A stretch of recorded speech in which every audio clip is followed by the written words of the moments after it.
Corporate equity operates as an interlocking mechanism of legal components, constantly adjusting through a series of strictly governed internal movements. This table maps how standard corporate actions dictate the specific trajectories of these distinct components. Every action has a precise destination. Operational results like net income and dividends target retained earnings, while capital injections from stock issuances flow into common stock and additional paid-in capital. Every corporate action must mechanically balance across these subcomponents without breaking the foundational accounting equation: assets equal liabilities plus stockholders' equity. The primary actors navigating this equation hold different legal claims. Common shareholders retain voting rights and residual ownership, while preferred shareholders secure fixed dividend charges and liquidation priority. Accurately valuing a firm requires tracking these segregated flows of capital over time. The bottom line equity number reveals little unless the specific composition of its parts is accounted for. Before calculating new capital flows for a given period, accountants must establish a clean baseline by separating current operations from historical anomalies. This is achieved through prior period adjustments. These are reserved for changes in accounting principles, like switching inventory valuation methods, or correcting material errors in past financial statements. These adjustments require retrospective application. They bypass the current income statement and are mathematically forced backward to adjust the beginning balance of retained earnings.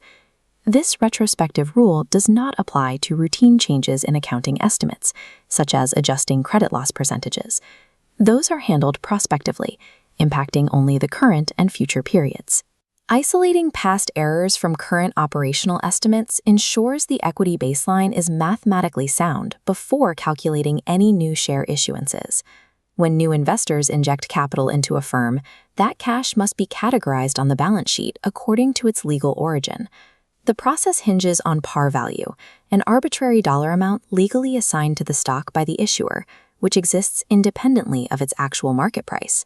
Here, issuing 50,000 shares at $17 creates an $850,000 asset increase.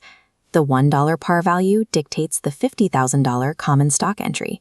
The excess cash forces an $800,000 increase into additional paid-in capital.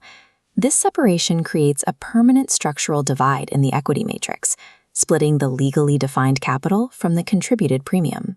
A capital injection effectively separates the economic reality of the market price from the legal par value recorded on the balance sheet. When an entity repurchases its own shares, they become treasury stock. These shares no longer carry voting rights or dividend privileges.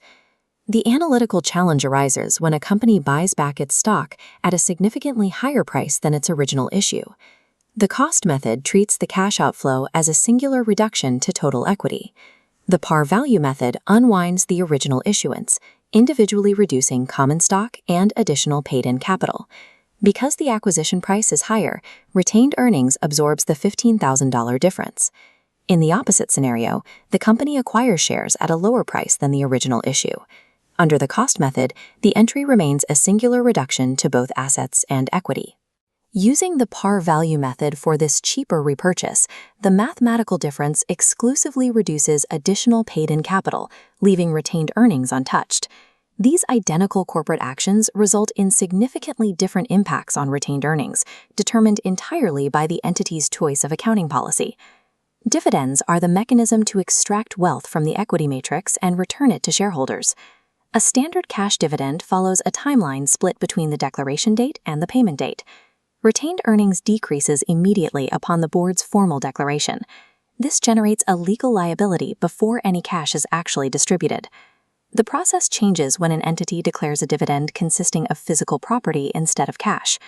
Distributing property requires a two-step accounting sequence. The asset must first be remeasured to fair value. This creates a recognized gain on the income statement, allowing the updated value to be distributed out of retained earnings.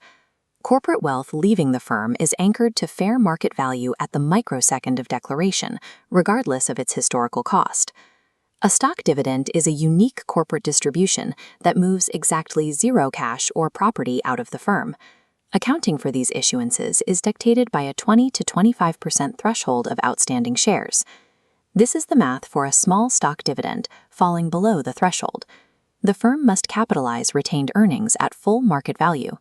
This internal transfer drains $67,500 from retained earnings to increase common stock and APIC. A large stock dividend, in this case 40%, triggers a different set of rules. Large distributions function as a stock split in the form of a dividend. They are capitalized at par value, leaving the additional paid-in capital balance unchanged.